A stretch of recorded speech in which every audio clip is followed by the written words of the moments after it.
Alléluia tout le monde, bienvenue sur ma chaîne, j'espère que vous allez toutes et tous bien. Aujourd'hui on se retrouve pour une nouvelle vidéo qui j'espère pourra aider un maximum de personnes. Je me suis dit que ce serait intéressant de parler de l'ancienne alliance, de l'alliance du péché et de la mort, cette sorte de malédiction ancestrale que malheureusement beaucoup de chrétiens, beaucoup d'êtres humains ont hérité de Adam et Ève et du péché originel. À travers la vidéo, on verra comment se libérer de cette alliance-là, se libérer de l'alliance du péché, se libérer de la loi et se libérer de la mort, et comment accéder à la grâce et à la bénédiction qui se trouve auprès de notre Seigneur Jésus-Christ. Comme d'habitude, sans plus tarder, si le thème de la vidéo vous intéresse, je vous invite à regarder la suite. Premièrement, qu'est-ce que l'alliance du péché et qu'est-ce que la mort? Quand je parle de l'alliance du péché, quand je parle de l'alliance de la mort, je fais référence à la malédiction ancestrale, enfin le péché originel commis par Adam et Ève. Dans Genèse 3 du verset 14 au verset 24, on apprend que Dieu, après avoir créé le ciel et la terre, après avoir créé le jardin d'Éden, il y a placé Adam et Ève et leur a donné comme ordre de se multiplier, de prendre soin du jardin d'Éden, de le cultiver, et il leur a aussi donné l'ordre de ne pas s'approcher de l'arbre de la connaissance du bien et du mal. Quand je parle de malédiction ancestrale, je fais référence à ce péché originel. Puisque Adam et Ève ont désobéi à la voix de Dieu, c'est comme ça que par la désobéissance, le péché est entré dans le monde. La loi et la mort sont entrées dans le monde à cause de ce péché-là, à cause du péché commis par nos ancêtres Adam et Ève. Ce qui est particulier avec cette malédiction, c'est que malheureusement, ça n'a pas seulement touché Adam et Ève. On apprend qu'après avoir commis le péché, Dieu a décidé de maudire le serpent, premièrement parce que c'est lui qui a tenté Adam et Ève. Ensuite, Dieu a maudit Ève parce que c'est elle qui a apporté la désobéissance, c'est elle qui a désobéi à Dieu et qui a entraîné son mari dans sa chute. Et enfin, Dieu a décidé de maudire Adam parce que c'est vrai que dans un premier temps, c'est à lui que Dieu a donné l'ordre de ne pas s'approcher de cet arbre-là. Parce qu'il a obéi à sa femme, parce qu'il a suivi sa femme dans le péché, Dieu a décidé de les maudire tous les trois. Et Dieu a aussi décidé de maudire leur descendance, tous ceux qui viendront après eux, leurs enfants, les enfants de leurs enfants, et tous ceux qui viendront après eux, tous ceux qui viendront habiter la terre des vivants. Si on va par exemple dans Genèse 6 du verset 5 au verset 7 et dans Genèse 6 du verset 13 au verset 22, on apprend que après que Adam et Ève aient désobéi à sa voix et après qu'ils aient été chassés du jardin d'Éden, Dieu, voyant la méchanceté des hommes sur la terre, voyant à quel point les hommes tendaient constamment vers le mal, à quel point ils désobéissaient constamment à sa parole, Dieu a décidé d'envoyer le déluge sur la terre afin d'exterminer toutes les races, afin d'exterminer les êtres vivants sur la terre, y compris les animaux. C'est comme ça que Dieu a demandé à Noé de construire une arche dans laquelle il allait y mettre sa famille et quelques animaux pendant que le déluge était en train de s'abattre sur la terre. Malheureusement, même si à la base Dieu a trouvé que Noé était un homme bon devant lui, que c'était un homme qui obéissait à sa parole, Noé est aussi un descendant d'Adam et Ève, donc lui aussi malheureusement il a hérité de la malédiction ancestrale, il a hérité de la loi, de la mort et du péché commis par ses ancêtres. Donc lui aussi à un moment donné il a péché contre Dieu lorsqu'il a découvert sa nudité à son fils. La Bible dit que Noé était un homme qui buvait beaucoup, du coup un jour après avoir bu beaucoup trop d'alcool, il a découvert sa nudité, c'est-à-dire qu'il a montré ses parties intimes à son fils, ou du moins son fils dans l'amusement est entré dans la tente de son père et a vu sa nudité. Donc que ce soit à partir d'Adam et Ève et le péché originel, que ce soit Noé, que ce soit Abraham, Isaac, Jacob, tous les enfants de Dieu, tous ceux qui ont vécu sur la terre des vivants ont constamment désobéi à la voix de Dieu. Seulement très peu de personnes ont été soumis et obéissants à la voix de Dieu et ont résisté à la tentation. Mais si on regarde attentivement la Bible, à partir d'Adam et Ève jusqu'au Christ, beaucoup ont péché contre Dieu. On pourrait se demander, mais alors pourquoi les hommes ont constamment désobéi à la voix de Dieu? Pourquoi alors que Dieu les a créés, leur a donné la chance de vivre sur la terre des vivants? Pourquoi alors que Dieu leur a donné le souffle de vie? Qu'est-ce qui fait que ces gens-là pêchent constamment contre le nom de Dieu? On peut trouver la réponse dans Romains 7 au verset 5. Il est écrit: car lorsque nous étions dans la chair, les passions des péchés provoqués par la loi agissaient dans nos membres, de sorte que nous portions des fruits pour la mort. Ce verset-là met en lumière le fait qu'en nous, tant qu'on n'a pas connu le Christ et tant qu'on ne fait pas partie de la nouvelle alliance en Jésus-Christ, nous sommes sous la loi du péché, nous sommes sous la loi de la mort. Ce qui fait référence au péché originel commis par Adam et Ève. Parce qu'ils ont désobéi à la voix de Dieu, parce qu'ils n'ont pas écouté ce qu'il leur a dit, Dieu les a maudits et a maudit leur descendance. Ce qui fait qu'en nous, quand on est sous la terre des vivants, quand on n'a pas encore connu le Christ, il y a cette chose-là en nous, il y a cette nature pécheresse qui nous pousse à constamment aller vers ce qui est mal, vers l'insoumission et la rébellion concernant les lois et les préceptes que Dieu nous a donnés. Mais étant donné que Dieu est un Dieu qui est bon, qui est un Dieu qui est miséricordieux, qui est lent à la colère et riche en bonté, Dieu a maintenant envoyé Moïse et les 10 commandements afin que ceux qui obéissent à sa voix, ceux qui la mettent en pratique, peuvent être sauvés. Et l'un de mes versets préférés dans l'Ancien Testament, c'est Deutéronome 28, où il est écrit que si tu obéis à la voix de Dieu, si tu te sanctifies, si tu mets en pratique ses commandements, alors tu seras seras sauvé et alors tu tendras maintenant vers ce qui est bien. Avant même l'arrivée du Christ, Dieu a donné la chance aux chrétiens, il a donné la chance aux juifs, il a donné la chance aux êtres humains de ne plus tendre vers le péché, de ne plus tendre vers tout ce qui n'est pas bon, tout ce qui ne confesse pas son nom. Si on obéit à la voix de Dieu et si on met en pratique les 10 commandements, alors on sera sauvé. Donc parce que la malédiction est arrivée par la désobéissance, maintenant on peut avoir accès à la vie éternelle en étant dans l'obéissance et en demeurant dans la sanctification et dans la soumission, pour ne plus tendre vers ce qui est écrit dans Romains 7, pour ne plus tendre vers les passions, pour ne plus tendre vers ces choses que nous avons dans le cœur, mais pour maintenant demeurer dans la sanctification et dans l'obéissance. Donc maintenant qu'on a vu qu'est-ce que c'était que la malédiction ancestrale, qu'est-ce que c'est que la loi, le péché et la mort, je vais maintenant vous parler de la nouvelle alliance en Jésus-Christ, l'alliance dans laquelle on devrait entrer afin de pouvoir être sauvé et afin de pouvoir avoir la vie éternelle. Il faut savoir que cette alliance-là en Jésus-Christ, elle avait été annoncée des années avant, des siècles avant par les prophètes, comme Ésaïe, comme Jérémie. Même Jean-Baptiste, avant l'arrivée du Christ, a parlé de lui. Il a annoncé la venue du Christ et il a annoncé qu'un rédempteur, un sauveur, un Seigneur allait venir et allait prendre nos péchés. Il allait prendre maintenant la nature charnelle, la nature pécheresse en nous et qu'il allait nous délivrer. Si on va par exemple dans Matthieu 1 du verset 18 au verset 25, on apprend que Dieu a envoyé l'ange Gabriel auprès de la Vierge Marie pour lui dire qu'elle allait donner naissance à un fils et que ce fils-là, contrairement aux autres êtres humains, qu'il allait être né, qu'il allait être conçu d'une Vierge et du Saint-Esprit. Il faut bien comprendre que dans la nouvelle alliance en Jésus-Christ, contrairement à ce qui est écrit dans le psaume 51 quand il est dit je suis né dans l'iniquité et ma mère m'a conçu dans le péché, Dieu a voulu que le libérateur, il a voulu que le sauveur ne soit pas né dans le péché parce qu'il a été conçu par une Vierge et par le Saint-Esprit directement. Dieu voulait que ceux qui allaient appartenir à cette alliance-là, ceux qui allaient renaître en Jésus-Christ, ceux qui allaient être sauvés, n'allaient plus tendre vers le péché, ils n'allaient plus tendre vers ce qui est mal, ils n'allaient plus tendre vers la désobéissance, vers l'insoumission et vers la rébellion. Et Dieu voulait créer une nation beaucoup plus sainte, beaucoup plus sanctifiée et beaucoup plus obéissante. C'est pour ça que dans la nouvelle alliance en Jésus-Christ, ceux qui naissent de nouveau ne tendent plus vers le péché. Une fois qu'on a accepté le Christ, on tend maintenant vers ce qui est bien, on tend maintenant vers la soumission et l'obéissance. Dans Romains 6 du verset 5 au verset 16 à peu près, la Bible nous parle de la nouvelle naissance en Jésus-Christ.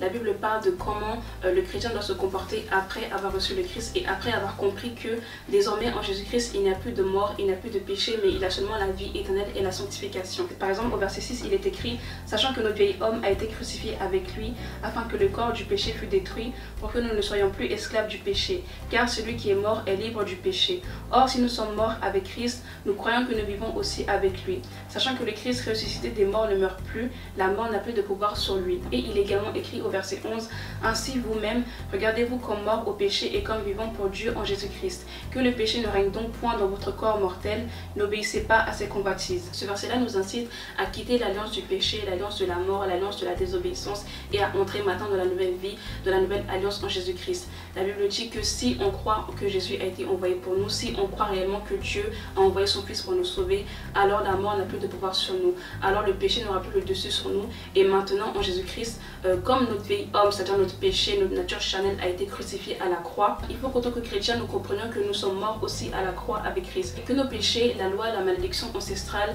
l'alliance de la mort, etc. ont été tous crucifiés à la croix avec Christ. Et que si on l'a accepté et que si nous aussi nous sommes morts, désormais on vit uniquement pour Dieu. Nos corps, nos esprits maintenant appartiennent à Dieu et on se doit de vivre seulement dans la sanctification et dans l'amour pour Dieu. Et comme je le disais au début de la vidéo, quand on est encore sous l'alliance du péché et sous l'alliance de la mort, de la désobéissance, on tend naturellement vers ce qui est mal. On est en tant que pécheur, comme le dit la Bible, on est dans la souillure, nos parents nous ont conçus dans la souillure. Jadis nous étions esclaves du péché, mais en Jésus-Christ on a la vie éternelle et on tend naturellement vers ce qui est bien. Dans Romains 6 du verset 18 au verset 23, au verset 18 par exemple il est écrit « Ayant été affranchis du péché, vous êtes devenus esclaves de la justice ». Et au verset 21 il est écrit « Mais maintenant étant affranchis du péché et devenus esclaves de Dieu, vous avez pour fruit la sainteté et pour fin la vie éternelle ». Ce qui veut dire que désormais en Jésus-Christ, une fois qu'on l'a accepté, une fois qu'on vit pour lui, bien évidemment il faut maintenant vivre dans la sanctification et dans l'obéissance. On porte maintenant de bons fruits, on porte maintenant des fruits qui tendent vers ce qui est bien, des fruits qui sont agréables pour Dieu, des fruits qui seront aussi agréables dans la bouche de nos descendants, les enfants qui viendront après nous et de ceux qui hériteront de la terre après nous. Et il y a un verset très important qu'il faudra mettre en pratique. C'est vrai qu'il a été donné dans l'Ancien Testament avant la venue du Christ, mais je pense qu'il est très utile dans notre vie au quotidien. Il est écrit « Certainement si tu agis bien, tu relèveras ton visage, si tu agis mal, le péché se couche à ta porte et ses désirs se portent vers toi, mais toi domine sur lui. » Maintenant en Jésus-Christ nous avons la force, nous avons l'Esprit Saint de Dieu en nous pour dominer sur le péché. Non seulement le péché n'existe plus parce qu'il a été crucifié à la croix, dans la nouvelle alliance en Jésus-Christ, ce qu'il faut faire pour ne plus pécher contre Dieu, Dieu ou contre nos frères et sœurs, c'est de mettre en pratique ce qui est écrit dans Genèse 4 au verset 7. Il faut dominer sur le péché, il faut dominer sur les passions du cœur, les passions charnelles qui nous poussent à désobéir contre Dieu et qui nous poussent aussi à faire du mal à nos frères et à nos sœurs en Christ. Il faut également mettre en pratique les 10 commandements, bien sûr, et il faut surtout faire ce qui est écrit dans Matthieu. Il faut constamment veiller et prier, car l'esprit est bien disposé mais la chair est faible. Même en tant que chrétien, même quand on a accepté le Christ, il arrive que la chair soit faible, il arrive qu'il y ait des moments de faiblesse, mais si déjà on vit dans la sanctification, ces moments-là n'arriveront pas tous les jours. Et quand ces moments-là arrivent, constamment se mettre à genoux et prier Dieu en lui demandant la force de son Esprit Saint, en lui demandant sa force afin d'arriver à constamment dominer sur le péché. Donc tout ça pour dire que lorsqu'on a accepté le Christ, lorsqu'on est chrétien ou qu'on est chrétien céleste et qu'on décide de porter la soutane et se faire baptiser, normalement on ne doit plus dire que l'homme est pécheur, que l'homme est fait de chair, que l'homme est d'une nature charnelle, parce que si on a réellement accepté le Christ, si on obéit à la voix de Dieu et si on croit réellement que Dieu a envoyé son Fils pour prendre avec lui sur la croix nos péchés, nos malédictions ancestrales, les différents maux qui sont en nous, nous avons d'office la victoire en Jésus-Christ sur le péché. Donc le péché n'est plus en nous, le péché n'est plus de notre vie, il n'a plus le dessus sur nous, tout comme la mort. Désormais, en tant que chrétien, quand on est de nouveau, on tend naturellement vers ce qui est bien. Comme il est écrit dans Romains, on tend vers ce qui est agréable aux yeux de Dieu, on tend vers la justice, vers l'équité, vers la sanctification, etc. Donc ça serait bien aussi qu'on arrête constamment d'accuser le diable, de dire que j'ai péché mais c'est le diable qui m'a tenté, j'ai péché mais c'est parce que le diable, dans la nouvelle alliance en Jésus-Christ, quand on croit réellement que Christ est mort pour nous, le diable, la mort et le péché n'ont pas le dessus sur nous. D'ailleurs même le péché n'existe plus, donc on ne devrait plus parler de tentation, de passion, etc. En Jésus-Christ, si on l'a accepté et si on se fortifie aussi, si on demeure dans l'obéissance, on a constamment la victoire, on a constamment la sainteté, l'équité et la droiture en nous. Ces fruits qui font partie de la nouvelle alliance, ces fruits qu'on peut retrouver seulement si on a accepté le Christ. Il faut surtout reconnaître lorsqu'on pêche que ce n'est pas à cause du diable ou ce n'est pas à cause d'un frère ou d'une soeur, mais c'est à cause de nous-mêmes. Parce qu'on n'a pas su veiller, parce qu'on n'a pas su prier, parce qu'on n'a pas su sanctifier nos cœurs, le péché est entré en nous de nouveau, alors qu'en Jésus-Christ il était parti, il était mort, il était crucifié à la croix. Quand on pêche dorénavant en tant que chrétien, ça serait bien de reconnaître devant Dieu et devant les hommes, que ce soit lors des prières ou lors des témoignages, qu'on a péché parce qu'on n'a pas su veiller sur notre cœur et pas parce qu'on a péché à cause de telle ou telle personne. Donc pour finir la vidéo, je vais vous donner 4 éléments, 4 principes qui pourront vous aider à demeurer dans la nouvelle alliance, qui vous aideront à demeurer dans la sanctification et dans l'obéissance, qui pourront vous aider à constamment demeurer sur les voies de Dieu. Le premier principe, bien évidemment, c'est d'avoir la foi. C'est de faire ce qui est écrit dans Romains 10 du verset 9 au verset 11, c'est de confesser que Dieu a envoyé son Fils pour nous sauver, pour nous délivrer. C'est de confesser que on a la foi en Jésus-Christ et on sait que c'est à travers lui qu'on aura la vie éternelle. C'est très important d'avoir la foi ferme pour ne pas douter et surtout pour ne pas retourner vers le péché, pour ne pas retourner vers l'ancienne alliance. Reconnaissez en tout temps que Dieu est Dieu et reconnaissez que notre Seigneur Jésus-Christ est son Fils unique, qu'il a été envoyé sur la terre pour nous sauver, pour nous délivrer et pour partir à la croix avec nos péchés, avec nos malédictions ancestrales, avec la mort. Le deuxième principe, c'est le fait de demeurer dans l'obéissance et dans la connaissance. La connaissance parce que c'est important de connaître les différentes lois, les différents préceptes de Dieu et bien évidemment c'est important aussi de s'y soumettre. C'est important de les obéir et de ne pas faire comme Ève, de désobéir à la voix de Dieu parce que c'est à travers la désobéissance qu'on apporte le péché et qu'on apporte la mort. C'est très important de connaître les lois, de s'y soumettre et de ne pas choisir seulement une ou deux lois. C'est important de connaître toute la loi et de se soumettre à toute la loi. Et c'est aussi important de comprendre que c'est à travers la désobéissance qu'on commence à aller par le chemin de la perdition. C'est quand on commence à désobéir à la voix de Dieu, c'est quand on refuse délibérément ou par incrédulité de se soumettre à la voix de Dieu. C'est là que le diable entre en jeu et qui commence à nous déstabiliser, qui commence à davantage mettre le péché en nous, davantage mettre des pièges au-devant de nous parce qu'à la base, on n'a pas obéi à la voix de Dieu. C'est pour ça que c'est très important de demeurer dans la soumission, dans l'obéissance et dans la connaissance. Le troisième principe, c'est la sanctification. La sanctification du corps, de l'âme, de l'esprit. Le fait de constamment veiller sur ses voies, constamment veiller sur nos pensées et sur ce que notre cœur désire, constamment veiller sur ce qui se passe aussi à l'intérieur de notre cœur, la souillure, l'impudicité, les mauvaises pensées, la jalousie, l'orgueil, etc. Constamment demeurer dans la sanctification. Et enfin, le quatrième principe, c'est de faire preuve de beaucoup de persévérance et d'espérance. Il faut aussi faire preuve de beaucoup de patience dans le Seigneur. Comprendre qu'on a quitté une alliance du péché, une alliance de la mort, une alliance qui menait à la perdition et que dorénavant, on est dans un combat constant. On est constamment en train de combattre les forces du mal et les forces du diable et que maintenant, en Jésus-Christ, on a la vie éternelle, certes, mais tant qu'on vivra sur la terre des vivants et tant que le Christ ne reviendra pas, on sera dans un combat constant, on sera constamment tenté et perturbé par les forces du diable. Et pour finir, je vous envoie dans Romains 13 du verset 11 au verset 14. Lisez ces versets attentivement parce que ces versets-là résument entièrement la vidéo.